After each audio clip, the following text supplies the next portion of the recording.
And I thought many times about what I must do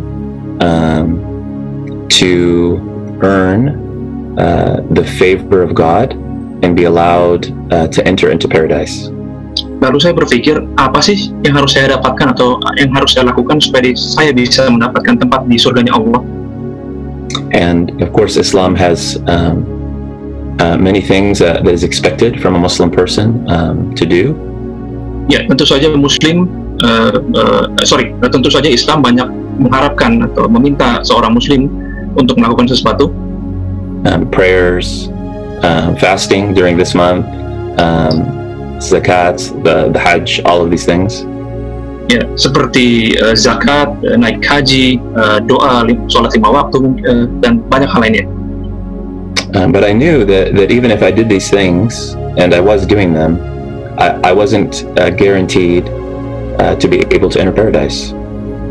Entah kenapa saya tahu, walaupun saya melakukan semua hal itu, saya tidak mungkin masuk surga. And then I learned about jihad.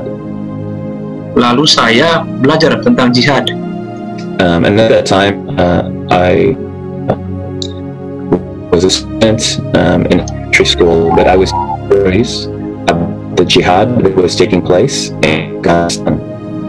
Excuse me, brother, I think you're cutting off.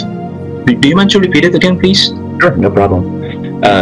When I was a student in elementary school, about the war in Afghanistan and that jihad was happening.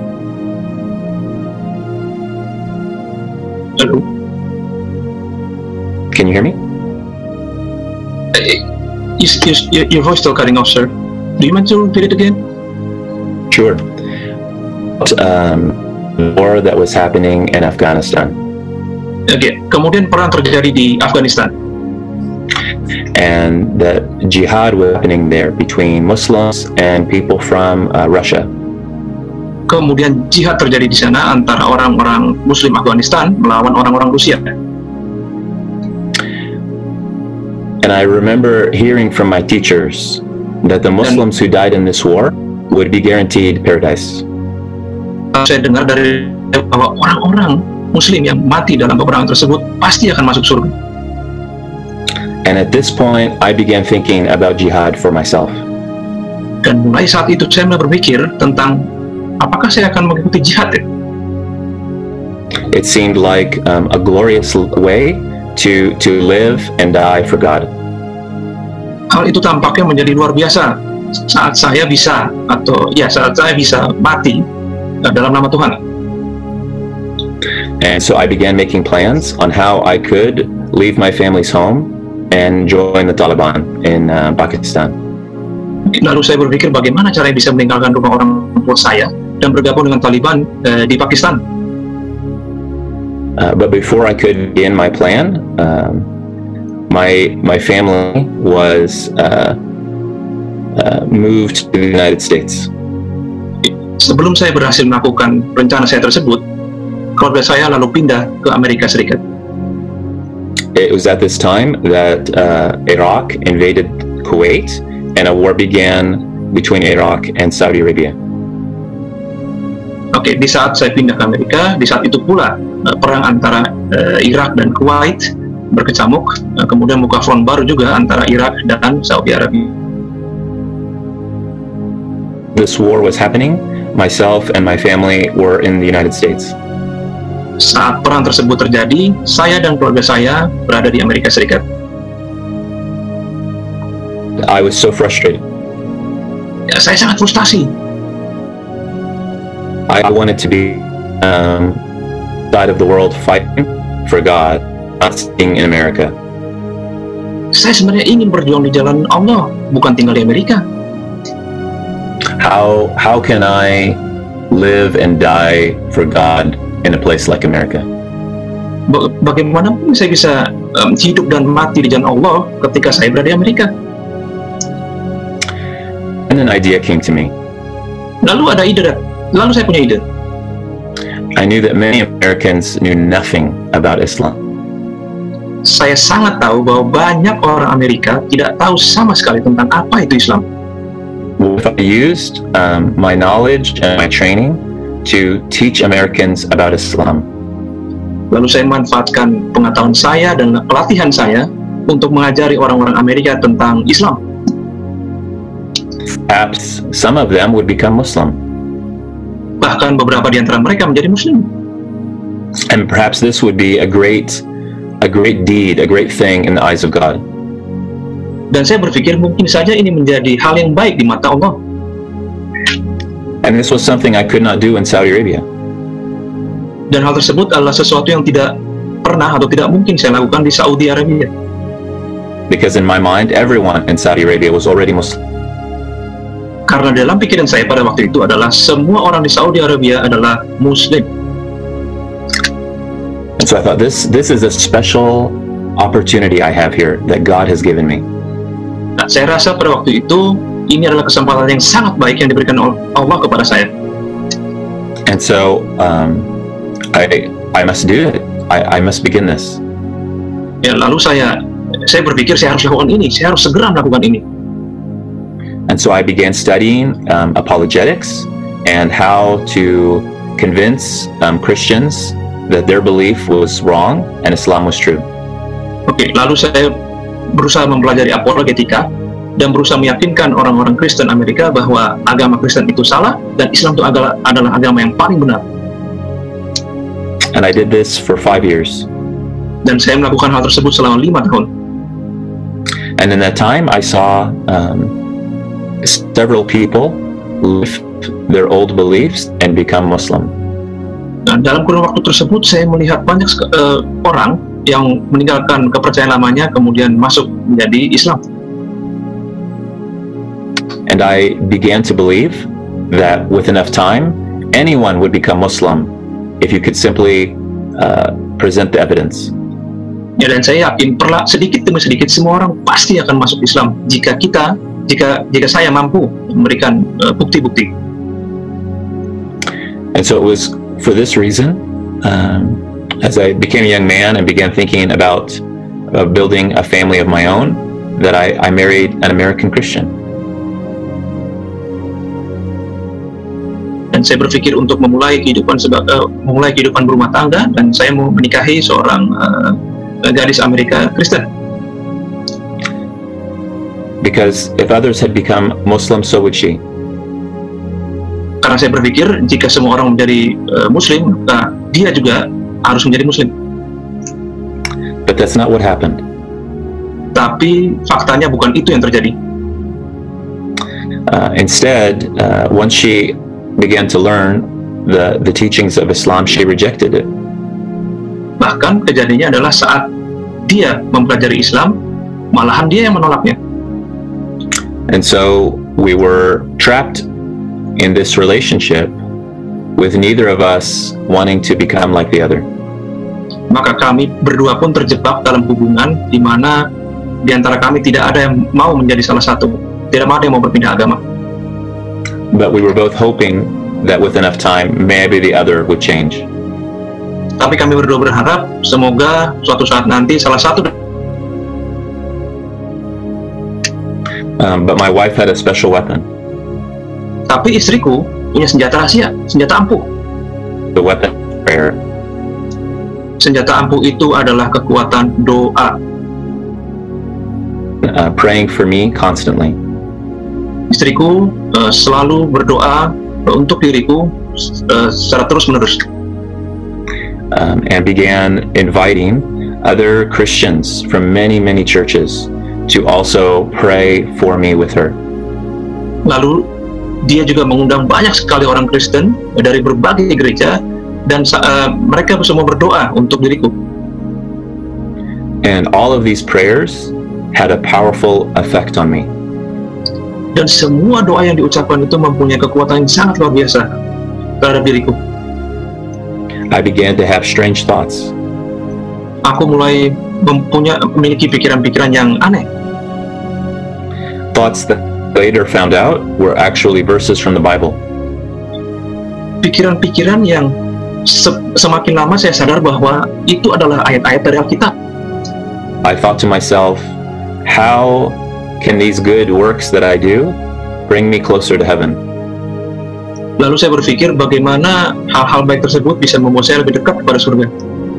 when good works are simply cleaning the outside of the cup.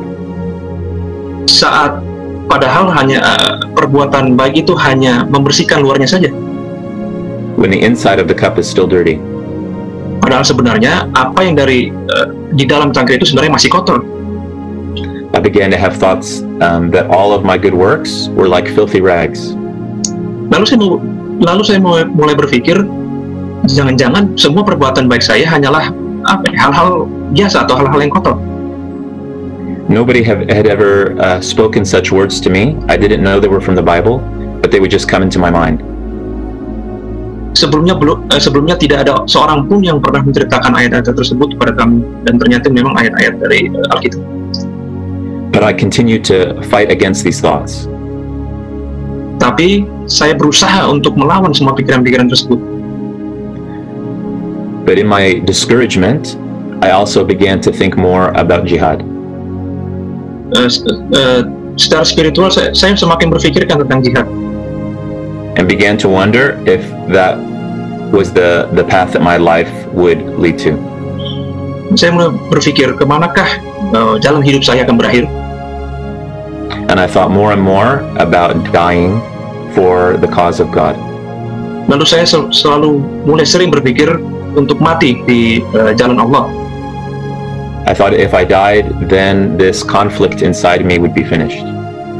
Saya berpikir jika saya mati, maka konflik dalam pikiran saya ini bisa selesai, bisa habis. And it was in this time of deep discouragement that my wife invited me to come to her church. Dalam masa-masa sulit terus seperti itulah istriku mengundangku untuk pergi ke gereja. I was hesitant, but I was also curious. Sejujurnya saya ragu, tapi di lain sisi saya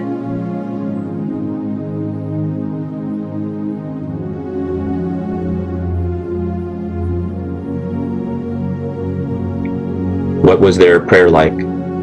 Seperti apa doa mereka? What things did they do in those buildings? Hal-hal apa yang mereka lakukan di dalam gereja itu? And so I went with my wife and was shocked by many things. Lalu saya pergi bersama istriku dan saya kaget. I was shocked by how friendly everyone was with each other.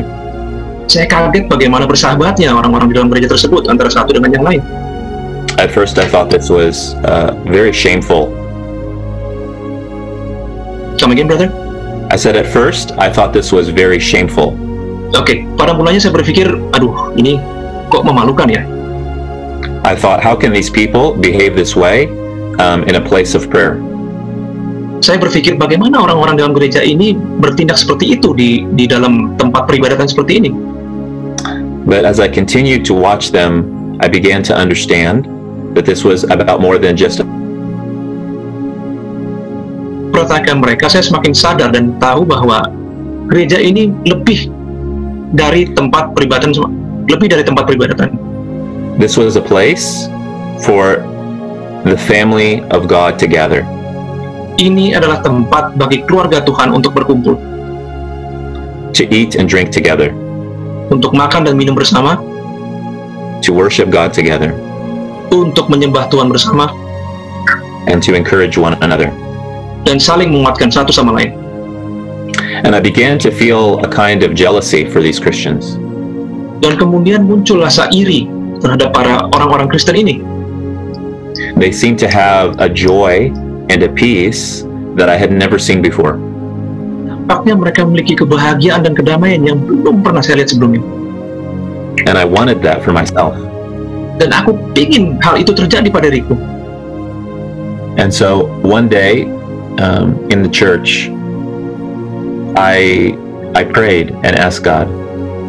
Lalu suatu hari di gereja saya berdoa dan memohon kepada Tuhan. I asked Him to show me what the truth was. Aku meminta Tuhan agar tolong Tuhan tunjukkan kebenaran itu. All the teachings from my childhood told me that Christianity was false. Pengajaran-pengajaran yang aku terima pada waktu kecil mengajarkan bahwa kekristenan itu salah. But my heart was drawn to these Christians. Tetapi hatiku sangat tertuju kepada orang-orang Kristen ini And to this beautiful way that they spoke to God. dan cara-cara yang indah saat mereka berbicara kepada Tuhan. And so I asked him to show me what was true. Lalu aku meminta kepada Tuhan, tunjukkan kebenaran itu. If Islam is true, I will leave this place and never think of Christianity again. Jika Islam itu benar, aku akan meninggalkan tempat ini dan aku tidak akan mempertimbangkan kekristenan lagi. But if Christianity is true, then I need to understand the cross.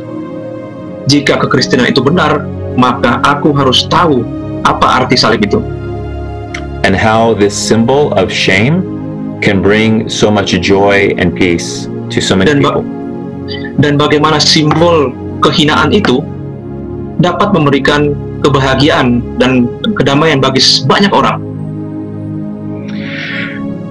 And of course, when I prayed this prayer, I didn't really believe that God would speak to me. Ya, sebenarnya saya tidak begitu percaya kalau akhirnya Tuhan akan berbicara kepada saya. I'm just a man. Ya, saya hanya orang biasa. I thought God is too important, too busy for me.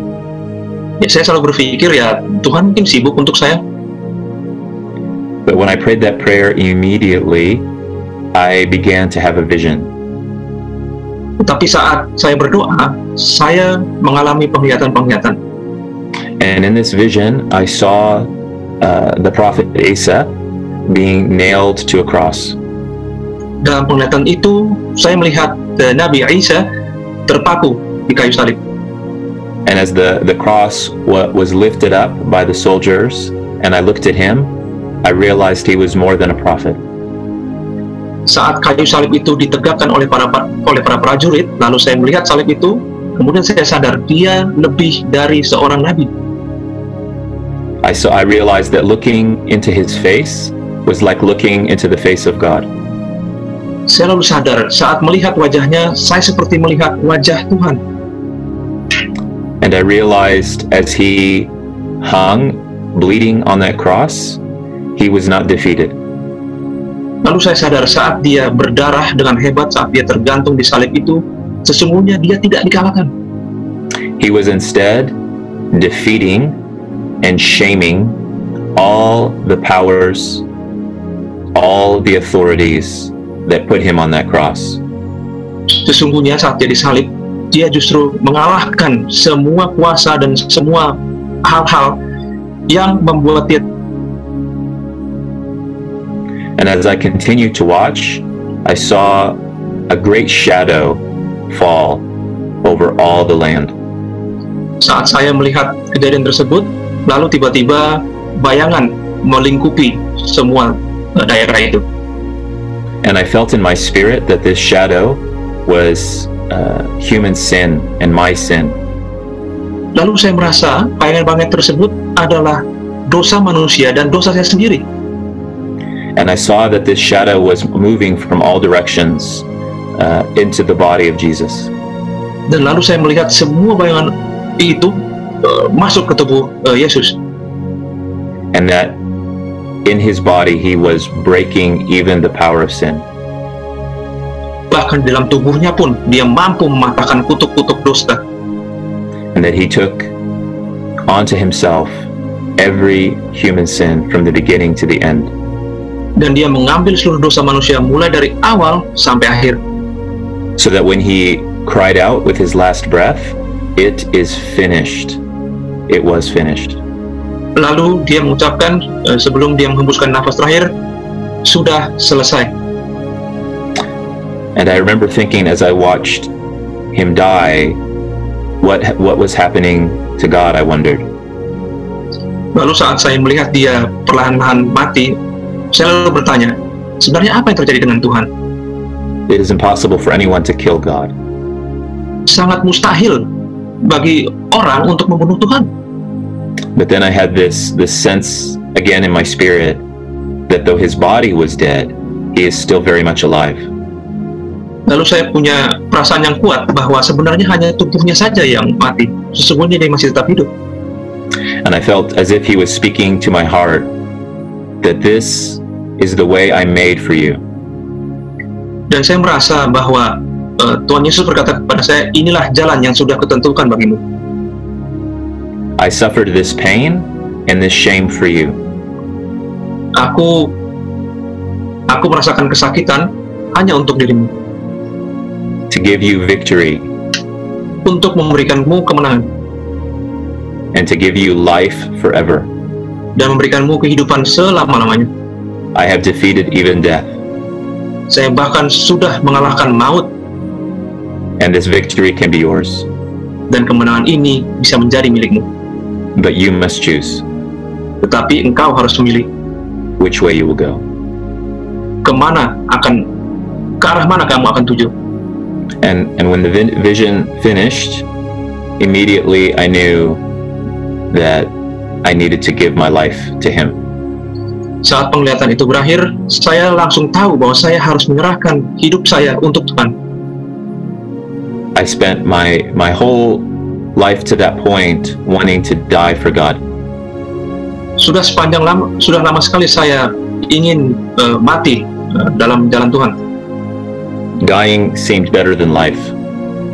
Mati tampaknya lebih baik dibanding hidup. But now I wanted to live for Him. Tapi saat ini aku ingin hidup untuk Dia. And I wanted Him and His life to be lived through me. Dan aku ingin Dia dan kehidupannya dan roh kehidupannya bernaung di dalam diriku. And so I prayed that prayer, asking God these things. Lalu saya berdoa kepada Tuhan untuk minta hal-hal tersebut. Asking Him to forgive me for my sins. Meminta Dia untuk memaafkan dosa-dosaku.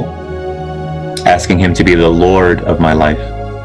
Meminta Dia untuk menjadi Tuhan di dalam kehidupanku. And I immediately felt the presence of His Holy Spirit.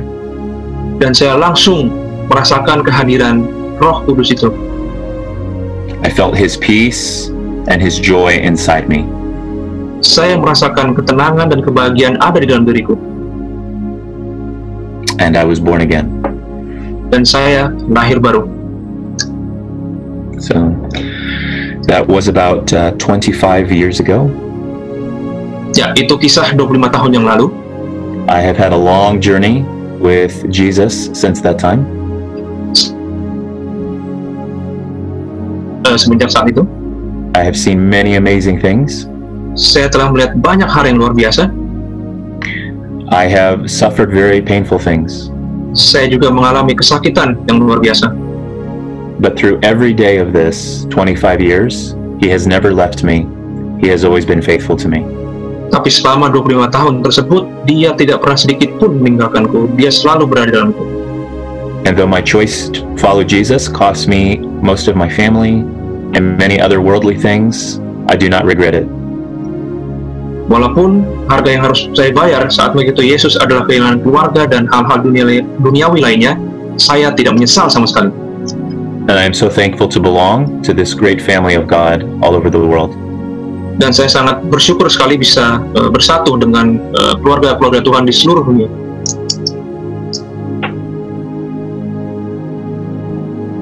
So that is my story, and you are free to ask any questions you'd like.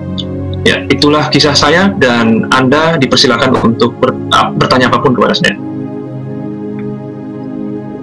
Yeah. All right. Thank you, Brother Nazar. Very well. Yeah. Now we still have a little more time to answer some questions from the participants. Yeah. Sure. Please feel free to leave your question in the chat box or raise your hand. Okay. There's a question. Yeah, from Edo, yeah?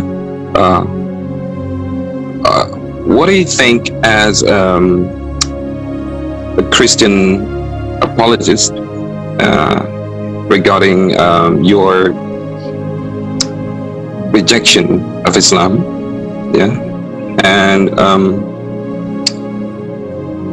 about the divinity of Jesus Christ or the Holy Spirit. Yes. That are in one God, one existence like that.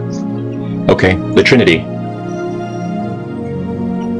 Is that your question? What do I think about the divinity? Yeah, it's really, the divinity of Jesus Christ related to the Trinity. Yeah. Sure.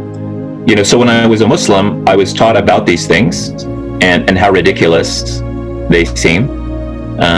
Even the Quran directly references the Trinity, though it references it incorrectly, because it refers to the Trinity as God, Jesus, and Mary, which is incorrect and nowhere in the Bible and nowhere in any mainstream Christian teaching.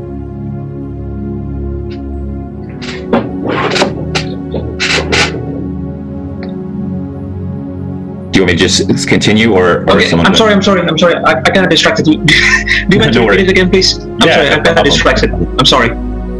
No, you're fine. It's okay. I was just saying, when I was Muslim, I was taught about the Trinity. Growing up. Saat saya sebagai Muslim, saya diajari tentang Trinitas. And that these ideas of the Trinity and Jesus is God were ridiculous. Dan konsep Trinitas di Al-Quran sangat aneh. And the way that these ideas are presented in Islam and specifically in the Quran, they are ridiculous. Ya, definisi tentang Trinitas sendiri dalam Al-Quran dan dalam Islam itu sangat konyol. But the Quran doesn't present these ideas the way that Christians believe them. Nah, Quran sendiri tidak menjelaskan secara terperinci tentang ide-ide tersebut. Hanya orang Kristen yang bisa menjelaskan itu. As a Muslim, I thought when Christians say Jesus is God, they mean that Jesus came from the sexual union of God and a human woman named Mary.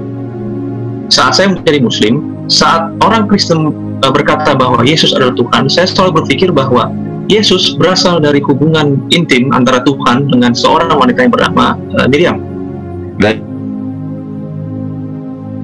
Itu konyol, tapi itu tidak diajarkan Alkitab. I was taught that the Trinity was God plus Jesus plus Mary or Maryam. Ya, lalu sebagai Muslim saya diajarkan bahwa Trinitas itu adalah God atau Allah, Yesus atau Isa, dan juga Miriam. And that is also ridiculous. Itu pun konyol. But that is not what the Bible teaches. Tapi itu bukan Alkitab ajarkan. And so I think the struggle for many Muslims is when they reject what they think is the Trinity and what they think the divinity of Jesus means, they're right. Oke. Saat ini Muslim pun bingung antara ketuhanan Yesus Kristus dan maupun tentang Trinitas. But they've been given a false explanation of these teachings. Dan mereka sampai saat ini diberikan penjelasan yang salah tentang kepercayaan umat Kristiani. And so it takes time to teach someone about something they think they already understand. Dan membutuhkan waktu yang sangat lama untuk mengajari orang yang mereka pikir dia tahu kebenaran. And so when I became a follower of Jesus, I had to unlearn what I thought I knew about the Bible and Christianity and actually learn the truth. Dan saat saya menjadi pengikut Yesus, saya harus melepaskan semua ajaran-ajaran yang pernah saya terima, lalu mempelajari hal baru untuk mengetahui kebenaran-kebenaran. I had to learn that the Trinity is actually God and His Spirit and His Word. Saya harus belajar bahwa Tuhan itu, esensi Tuhan itu adalah sebenarnya Tuhan itu sendiri, rohnya dan firman-Nya. And it's not so crazy to think that a person and their spirit and their word are the same. Dan saya rasa bukan hal yang aneh jika seseorang dibilang dirinya, firman-Nya dan rohnya adalah satu. And I learned that Jesus is the Word of God made flesh. Lalu saya belajar bahwa Yesus Kristus sendiri itu adalah firman Allah yang menjadi daging. That God's Word didn't come into existence when Jesus was born, but God's Word is eternal. Ya, bahwa firman Tuhan itu tidak datang hanya pada saat Yesus lahir, tapi sebenarnya firman Tuhan itu kekal. And this was an easy thing to understand because Muslims also believe this. Sebenarnya ini hal yang mudah. Sesungguhnya Muslim pun percaya hal tersebut. So that would be my brief answer. Obviously, this is a big topic, but that would be my brief answer to that question. Oke, ini adalah jawaban singkat saya. Sebenarnya ini topik yang memang luas, tapi itulah jawaban singkat saya. Ya, dari hadirin di sini, apakah ada pertanyaan lagi? Can I have a question for Brother Nasir? I'm available. Anything you want to ask? Okay. Well, since you're a Muslim converted to Christianity and who currently believe in Jesus Christ as your Lord and Savior, do you often face a Muslim that perhaps you truly never been a Muslim? How do you respond to that? How do you respond to that? Well, it's very easy for a stranger to say that to someone else. You know what I'm saying? Like, it's very easy for someone who doesn't know me at all to tell me who I am or who I was. Oke, wait. Teman-teman, tadi saya bertanya, apakah pernah Saudara Nasir dituduh bahwa sebenarnya lu sebenarnya bukan Muslim dari awal? Ya, kemudian Saudara Nasir berkata, ya memang mudah sih untuk ngucapin itu ke orang lain. Please continue, Brother Nasir. But the people who have known me my whole life, they know exactly how devout a Muslim I was, how serious I was, to the point that people that hadn't seen me for years and since I was a Muslim, and then they saw me as a Christian, they were shocked. They couldn't believe it. They thought it was impossible. Mereka, tapi orang-orang yang mengenal saya, mereka pasti tahu bagaimana saya sangat alimnya sebagai seorang Muslim, dan bahkan saat mereka melihat saya menjadi seorang Kristen, mereka pun sangat terkejut. Kok bisa Nasir ini yang taat, sangat Islami sekali bisa menjadi Kristen? Because the fact is that as far as I was taught Islam, and I was taught in Saudi Arabia, so if you think that I wasn't a Muslim, then you must think that all the Arabs in Saudi Arabia are not Muslim also. Oke, ya. Dan kemudian Nasir berkata, ya saya tumbuh besar, lahir dan mengenyam pendidikan Islam di Saudi Arabia. Jika Anda menganggap saya bukan Muslim dari awalnya, lalu ya Anda pasti menganggap semua orang Saudi Arabia bukan orang Muslim. Because I was the most serious about my religion compared to all of the other boys and young men my age. Ya, bahkan di antara teman-teman saya seusia saya bahkan yang paling serius mempelajari Islam. I prayed in the mosque 5 times a day. Ya, saya berdoa di masjid 5 kali sehari. Not in my home. Bukan di rumah saya. I fasted every Ramadan from my youngest years. Ya, saya berpuasa setiap Ramadan mulai dari kecil. I studied and memorized the Quran, had many hadiths, and took all of these things very seriously. Ya, dan saya mempelajari Quran, hadis, dan saya menganggap semua hal tersebut sangat penting. I didn't even smoke cigarettes, which was so weird for people. They thought, "Oh, there's no problem. Allah permits it," and I said, "No, I think it's not good." Oke, bahkan saya pun tidak merokok, ya, walaupun ya Allah tidak melarangnya, tapi ya saya rasa itu tidak baik. Yeah. So people often, when they accuse me of that, they think I was a lazy Muslim, or I didn't learn my religion, or I was tempted to Christianity because I wanted to drink alcohol and eat bacon. Dan tuduhan-tuduhan orang Muslim terhadap saya adalah kenapa saya meninggalkan Islam, tidak sholat dan seterusnya, kemudian disogok dan lainnya, hanya untuk ingin minum alkohol dan makan babi. But that's just simply not true. The thing that was most important to me was knowing the truth and walking in the truth. Semua apa yang mereka katakan itu tidak penting. Ya, yang ingin saya ketahui saat ini dan ingin saya pelajari saat ini adalah bagaimana saya tahu kebenaran dan bagaimana saya menjalani kebenaran itu. And it is that desire that brought me to Jesus. Dan keinginan itulah yang membawa saya kepada Yesus Kristus. Okay, Brother Bonagers, Andreas, you may continue. Yeah, there's another question from Yepe. Yeah. How about the people in Saudi Arabia? Do you find many new believers there? Yes.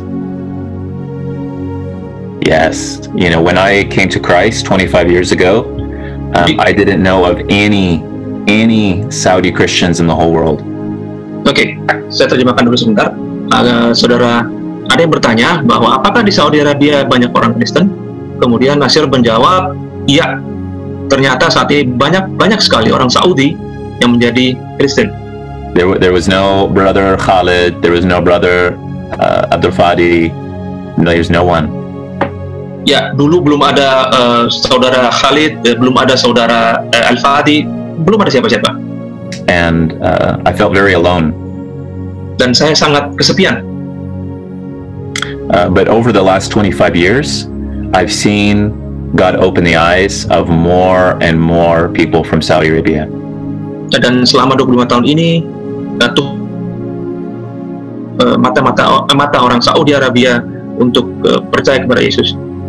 I personally know hundreds of believers from Saudi Arabia. Saya pribadi pun mengenal ratusan orang yang percaya Yesus di Saudi Arabia. Some live here in the U.S., but some live also back home. Ya, beberapa ada yang tinggal di Amerika Serikat dan beberapa ada yang tinggal di Saudi. And I heard. Dan saya mendengar cerita bahwa ribuan orang telah percaya Yesus Kristus. With more and more coming every day.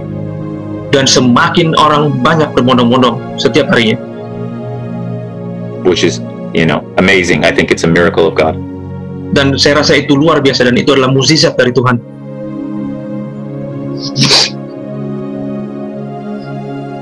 Yeah. Can I ask you a question, Brother Nasir? Of course. Do you often find like getting intimidation from your relatives, from family or friends, or even the people of Saudi Arabia? Sure. Oke. Ya, Boneges bertanya, apakah saudara Nasir atau Brother Nasir pernah mendapat ancaman dari orang-orang Saudi atau orang-orang Muslim? Yeah, of course I do. Yeah. And I understand the reason why people become very angry. Dan saya tahu kenapa kok orang-orang menjadi marah kepada saya. When I was a Muslim, I would have felt the same way if someone left their religion. Saat saya menjadi Muslim pun, saya pasti akan merasakan hal yang sama saat orang Muslim meninggalkan atau murtad dari Muslim. Islam teaches people that humans are to sort of like police each other when it comes to religion. Oke, Islam mengajarkan bahwa setiap Muslim harus mengawasi Muslim lainnya saat menjalankan agamanya. And almost as if when one Muslim changes his religion, he has shamed or dishonored all Muslims. Ya, saat seorang Muslim meninggalkan agamanya atau murtad, dia telah mempermalukan semua bangsa atau mempermalukan Islam. And these things are punished very severely in Muslim countries, as you know. Ya, dan hal-hal tersebut orang-orang yang murtad dihukum sangat berat di negara-negara Islam. Ya, sama seperti yang kita sudah tahu bersama. Which is very interesting because what the Bible teaches is that when someone leaves their faith, that they should be pursued with love and kindness. Ini sangat jauh sekali, sangat bertolak belakang dengan Alkitab. Saat Alkitab mengajarkan jika ada seseorang yang mungkin meninggalkan agamanya atau murtad, kita harus menjangkaunya dengan kasih dan kesabaran. We pray for them. Kita berdoa baginya. We don't try to kill them or harm them. Kita tidak berusaha untuk membunuhnya atau menyakitinya. Which is a very big difference from Islam. Ya, itu sangat perbedaan yang jauh sekali dengan Islam. And I actually know of some former Muslims from Saudi Arabia who came to Christ because they realized this difference. Ya, bahkan saya kenal banyak sekali orang-orang Saudi yang kemudian menerima Yesus yang tahu akan perbedaan-perbedaan ini. How can the true religion teach its people to hate and to kill, and the false religion teaches to love and forgive. Bagaimana mungkin ajaran yang benar mengajarkan orang lain untuk membunuh, sementara ajaran yang dianggap palsu malah menyuruh orang untuk mencintai orang lain dan berdoa untuk orang lain? Which one of these is from God? Lalu yang mana yang dari Tuhan? Agama mana yang dari Tuhan? Hate and death, or love and forgiveness? Kebencian dan kematian, atau pengampunan dan kasih sayang? And so this brother in Christ now, when he was sent to punish one of his family members for leaving Islam, he began thinking these thoughts, and it led him to Christ. Ya, lalu saudara Muslim ini yang saya kenal ini, saat dia berusaha untuk menghukum anggota keluarganya yang murtad, lalu dia berpikir ini udah waktunya menerima Yesus. And so I pray for all those Muslims who feel angry and betrayed by people like me to find the love and forgiveness of Jesus. Ya, lalu saya berdoa untuk semua Muslim yang merasa disakiti atau agar bisa menerima Tuhan Yesus Kristus sebagai Juru Selamat.